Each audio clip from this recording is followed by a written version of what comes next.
Hi, in today's tutorial I'm going to show you how to watch on Disney Plus on your PC.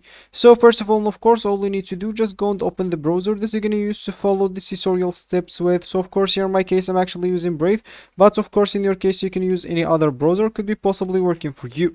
So once you actually opened your browser, just go to the URL section and type disneyplus.com and hit the enter button.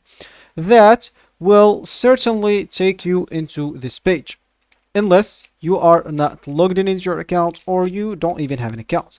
If that's the case, they will take you into another page. From that page, you'll find at the top right corner an option to log in into your account. Just enter the phone number that you created your account with and enter the code that they will send you. You'll log into your account.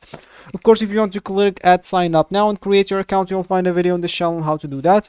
But of course, you can just enter a phone number and an email address, then enter the code that they will send to you at each of them.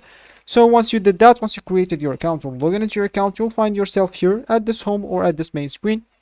And of course, from here, you'll be able to watch whatever this platform provides. Series, movies, originals, whatever you find here, you'll be able to watch it if you are subscribed to one of their plans. Of course, you will not be able to start watching unless you are subscribed.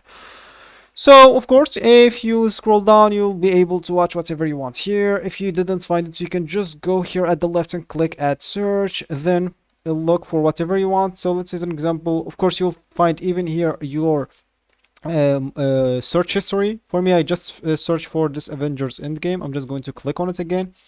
And of course, here is it. All I need to do now is just click at watch now. And I will need to wait for the player until it loads. And let's just wait a bit. It will not take too much time. And here we are. Of course, if you already start watching, you will continue watching. Of course, you can even change the audio and subtitles if you want. You will find here a lot of them. So this will be actually for this tutorial. I hope you like it. Thank you guys for watching, and goodbye.